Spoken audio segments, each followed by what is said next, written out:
मेरी बेटी जवान हो रही थी। रात को वह अपना कमरा बंद करके सोती, पर जब वह सुबह उठती तो उसके बदन में बहुत दर्द रहता। उससे ठीक से चला भी नहीं जाता। मुझे शक हुआ तो मैंने अपनी बहन को बुला लिया और उससे कहा कि तुम रात को मेरी बेटी के कमरे में सोने की एक्टिंग करो और पता लगाओ कि रात को वह क्या करती है। सुबह मेरी बहन परेशान होकर आई और मुझसे जो कहा वह सुनकर मेरी रूह तड़प गई, क्योंकि मेरी 18 साल की बेटी अब जवान हो चुकी थी। वह पिछले 1 महीने से घर से गायब है। हमने सारे सगे संबंधी और रिश्तेदारों से पता लगवाया है, पर वह कहीं पर भी नहीं है और 1 महीने से वह कॉलेज भी नहीं आ रही है। जबकि मेरी बेटी पढ़ने में बहुत होशियार है। उसने एक चिट्ठी छोड़ रखी थी, माँ मैं आपकी वजह से बहुत परेशान हो गई हूँ। इस वजह से मैं घर छोड़कर हमेशा के लिए जा रही हूँ और आप मुझे ढूंढने की कोशिश मत करना, क्योंकि मैं घर वापस कभी भी नहीं आऊंगी। मेरी बेटी के घर छोड़ने से पहले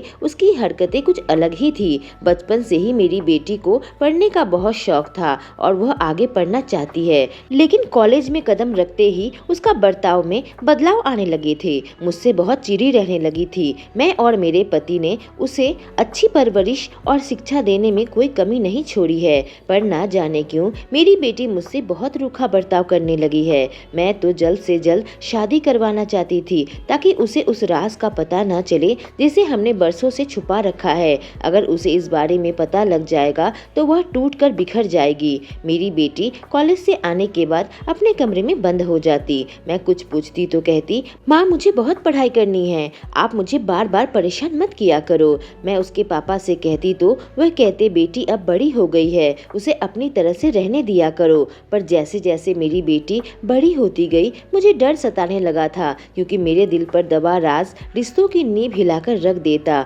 वह मेरे बारे में गलत सोचती, पर वह सच्चाई उसे कभी भी नहीं बता सकती। मेरी बेटी सुबह उठकर कॉलेज जाती तो वह लंगड़ा लंगड़ा कर चलती। मैं जब उससे पूछती कि बेटी आखिर तुझे क्या हुआ है, तो काफी रूखा जवाब देती कि मैं ठीक हूँ, आपको मेरी परवाह करने की जरूरत नहीं है, आप मुझे मेरे हाल पर छोड़ दो और हर वक्त जासूसी मत किया करो। उसके रूखे जवाब ने मुझे काफी परेशान कर दिया था कि आखिर इसकी क्या वजह होगी कि वह मुझसे धीरे धीरे दूर जा रही है। मेरे पति के दोस्त सुरेश की बेटी की शादी का न्योता आया था और हमें गांव जाना था। मैं काफी खुश थी कि सुरेश भाई साहब की बेटी की शादी तय हो गई है। उनकी पत्नी कविता मेरे बचपन की दोस्त है। मैं कविता से फोन करके सारी खबर ली तो उसने कहा, तुम्हें 4-5 दिन पहले ही आना पड़ेगा और सब चीज संभालनी पड़ेगी। जब मेरी बेटी घर पर आई तो मैंने कहा, रीमा सुरेश अंकल का फोन आया था, उसकी बेटी की शादी तय हो गई है और हम सबको गांव बुलाया है। पर मेरी बेटी ने कहा कि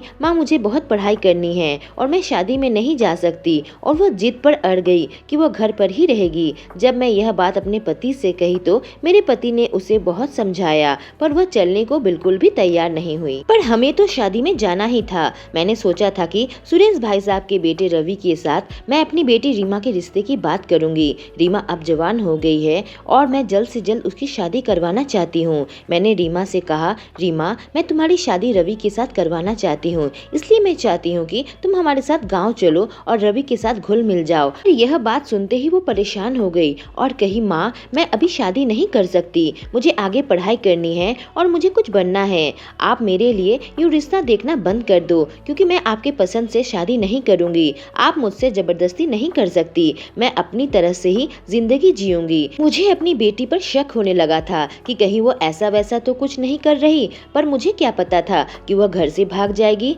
मैं सुबह उठकर कुछ नाश्ता बना रही थी और मैं अपने पति को नाश्ता देने के बाद सोचा कि बेटी को भी दे आती हूँ। मैं उसके कमरे में गई तो देखा कमरा लॉक करके रखा हुआ है। मैं दरवाजा खटखटाया तो काफी देर बाद उसने दरवाजा खोला और काफी पसीने पसीने हो रखी थी। मैंने कहा, बेटा तुमने दरवाजा अंदर से बंद क्यों कर रखा है और तुम इतने पसीने पसीने क्यों हो रखी हो, क्या कर रही थी कमरे में? यह सुनते ही वह काफी घबरा गई और कहा, ऐसा तो कुछ भी नहीं कर रही थी, मैं नहाने जा रही थी। मैंने कहा, अपने कमरे को अंदर से लॉक मत किया करो। यह सुनते ही वह भड़क गई। उसने कहा, माँ मेरा कमरा है, मैं कैसे भी रहूं, आप हर वक्त मुझे क्यों परेशान करती रहती हो, आप बस अपने काम से काम रखा करो। मुझे उसकी बात का बहुत बुरा लगा। मैंने उसे नाश्ता थमाया और अपने कमरे में चली आई। मैंने तो अपनी बेटी की परवरिश ऐसे नहीं की थी कि वो अपनी माँ के साथ इस तरह से बदतमीजी बदतमीजी के साथ पेश आए। आखिर क्या बात है कि मेरी कोई भी बात नहीं सुनती, ऐसी बदतमीजी करती है।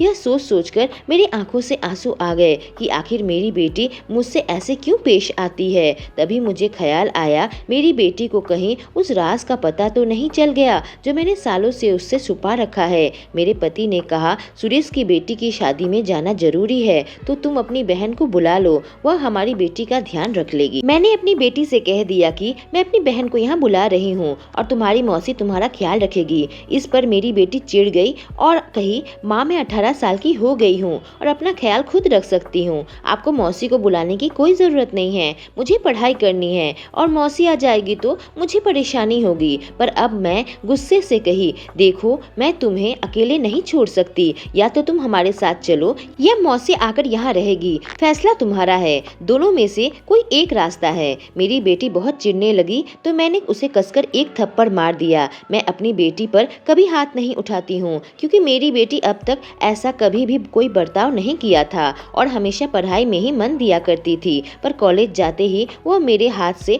निकलती जा रही थी। मेरी बेटी इस बात से भड़क गई और अपने कमरे में जाकर दरवाजा बंद कर लिया। रात को बिना खाना खाए ही सो गई, पर मैं भी उसकी माँ हूँ और मैं भी झुकने को तैयार नहीं। मैं देखना चाहती हूँ कितना दिन बिना खाए पिए रह सकती है। मैं अपनी बहन को बुला लिया और उसे सारी बातें समझा दी। मैंने कहा कि तुम मेरी बेटी के कमरे में सो जाया करो और उस पर नजर रखो। मेरी बहन मेरी बातों को समझ चुकी थी। वो कही, दीदी आप फिक्र मत करो, मैं सब कुछ पता लगा लूंगी कि आखिर उसका बर्ताव ऐसे क्यों बदल गया है। जब हम शादी में गए तो सुरेश भाई साहब ने कहा कि रीमा बेटी को अपने साथ क्यों नहीं लेकर आई भाभी जी। मैंने कहा, उसको पढ़ाई करना है, उसके एग्जाम सर पर है, इस वजह से वह नहीं आ पाई, पर जैसे ही उसका एग्जाम खत्म हो जाएगा उसे आपके पास भेज दूंगी तो कुछ दिन गांव में रहकर जाएगी। सुरेश भाई साहब यह सुनकर खुश हो गए और मेरे पति से कहा कि मैं चाहता हूँ कि मेरे बेटे रवि की शादी तुम्हारी बेटी रीमा से कर दे और यह दोस्ती रिश्तेदारी में बदल दे। रीता भी यह बात सुनकर बहुत खुश हो गई और मेरे गले लग गई। उन्होंने मेरे मन की बात कर दी थी। समस्या यह थी कि मेरी बेटी हमारे पसंद से शादी करेगी या नहीं, क्योंकि मुझे पता नहीं उसके दिमाग में क्या चल रहा है। पढ़ाई में तो बचपन से ही अच्छी थी और काफी अव्वल नंबर लेकर आती है, लेकिन उसकी हरकतें मेरे समझ से परे था। रवि काफी अच्छा लड़का है और काफी अच्छी नौकरी करता है। सुरेश भाई साहब और कविता उसे अच्छे से रखेंगे। मैंने सोचा कि किसी तरीके से मुझे अपनी बेटी को मनाना होगा। शादी से वापस आने के बाद मैं अपनी बहन को बुलाई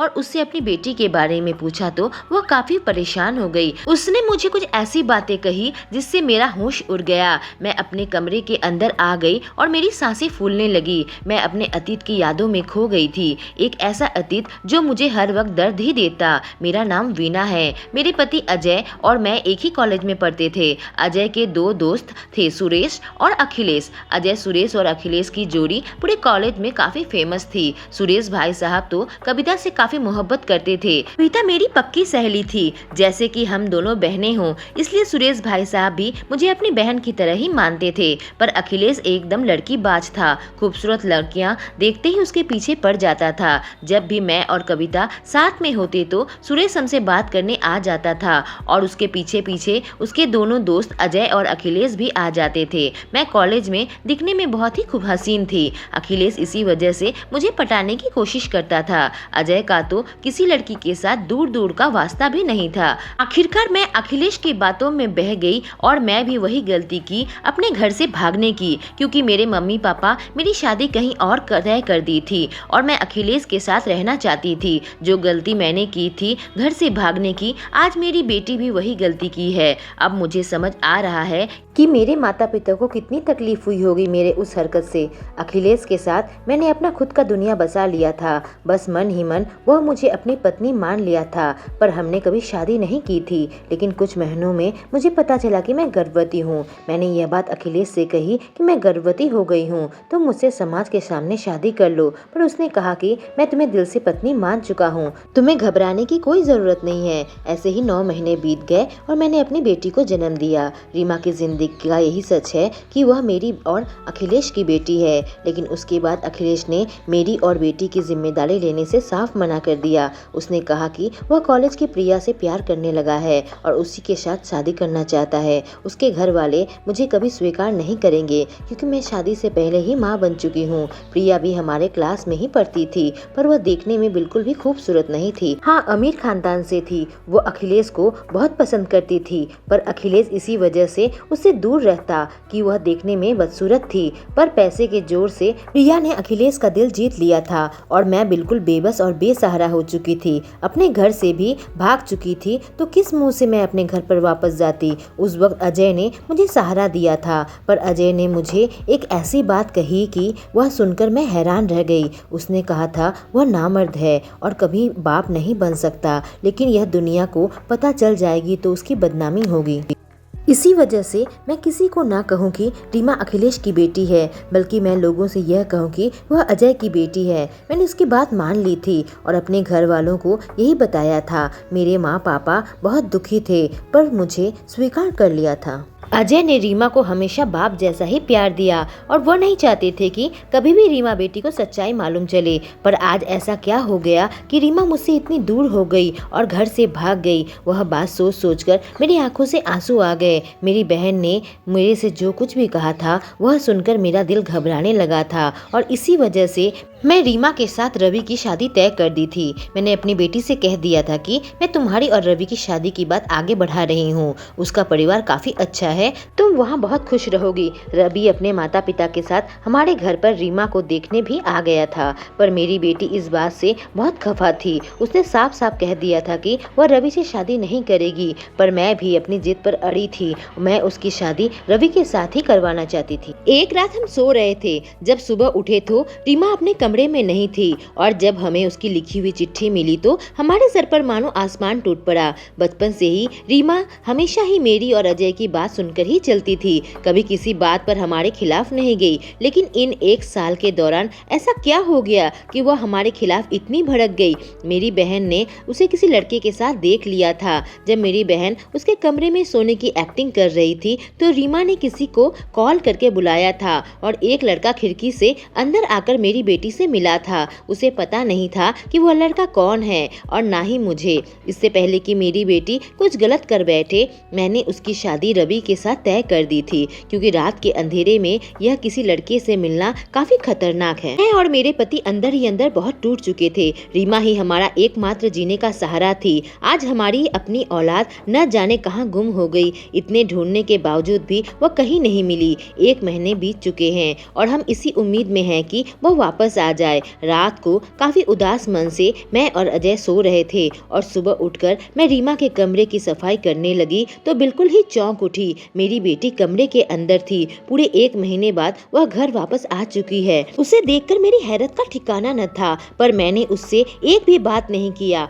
और सीधे अपने कमरे में चली आई। मैं अजय को कॉल करके बता दिया कि रीमा वापस आ चुकी है, पर मैं उसे इतनी नाराज थी कि उससे बात नहीं करना चाहती थी, क्योंकि उसका कहना था कि वह मेरी वजह से ही परेशान होकर घर छोड़कर गई है। इसलिए मैंने सोच लिया था कि मैं उसे उसकी तरह जीने दूंगी और उसकी किसी बात पर अब टांग नहीं अड़ाऊंगी। यहाँ तक कि मैंने उसे खाने पीने का भी नहीं पूछा। जब वह इतनी बड़ी हो गई तो अपने खाने पीने का इंतजाम तो खुद ही कर लेगी।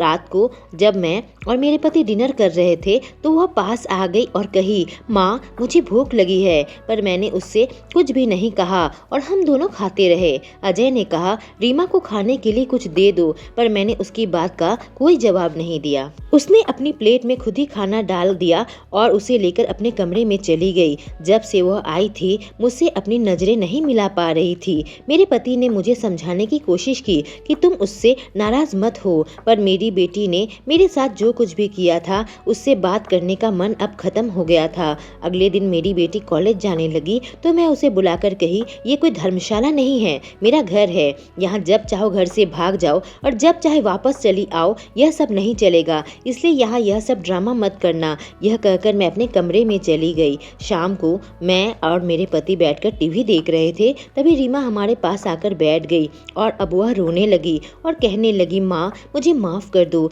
मेरे साथ कुछ ऐसा हुआ था जिस वजह से मैं आपके खिलाफ हो गई थी और आपको समझ नहीं पाई थी। उसके बाद मेरी बेटी ने जो कुछ भी कहा मुझे सारी सच्चाई समझ आ चुकी थी। दरअसल अखिलेश ने मेरी बेटी को भड़काया था। अखिलेश ने प्रिया से शादी तो कर ली थी, पर प्रिया कभी माँ नहीं बन पाई थी। इसी वजह से अखिलेश और प्रिया मेरी बेटी को मुझसे छीनना चाहते थे। प्रिया के भाई के बेटे से वह मेरी बेटी की शादी करवाना चाहते थे ताकि मेरी बेटी को वे लोग अपने बस में कर सके। मेरी बेटी प्रिया के भाई के बेटे रोहित के साथ भाग गई थी। उसने कहा, माँ मेरे साथ बहुत बड़ा धोखा हुआ है। जब मैं रोहित के साथ घर से भाग गई और उसके साथ रहने लगी तो मुझे पता चला कि मेरे पिता अखिलेश, उनकी पत्नी प्रिया कितने बुरे इंसान हैं। मुझे यह भी पता चल गया कि मेरे जन्म लेते ही उन्होंने आपको छोड़ दिया था।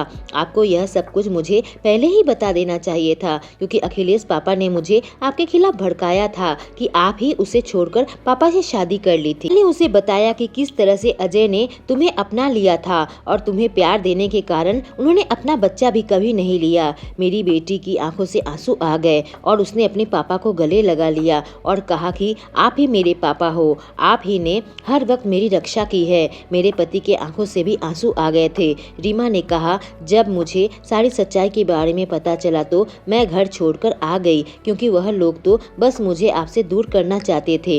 रोहित अच्छा लड़का नहीं है, वह मेरे कॉलेज में ही पढ़ता है और वह भी लड़कियों के पीछे हर वक्त गुजारा करता है। रोहित ने अपना मतलब पूरा करने के लिए मुझसे शादी की थी। मेरी बेटी ने अपनी गलती से अपनी ज़िंदगी खराब कर ली थी। मेरे साथ तो अजय था जिसने मुझसे शादी कर ली थी, पर मेरी बेटी का क्या होगा, यह सोच सोचकर रातों की नींद खराब होने लगी। एक दिन सुरेश भाई साहब और कविता हमारे घर पर आए। वह मेरी बेटी को बहू के रूप में अपनाने को तैयार थे। रवि बहुत अच्छा लड़का था और उसकी गलतियों को नज़रअंदाज कर दिया था। हमने अपनी बेटी की शादी रवि के साथ करवा दी और मेरी बेटी ने कहा कि माँ आपका लिया हुआ फैसला सच में ही सही है और मैं बहुत खुश हूँ। दोस्तों, अगर आपको ये कहानी पसंद आई हो तो हमारे चैनल को सब्सक्राइब करें और बेल आइकॉन को प्रेस करें। Thank you.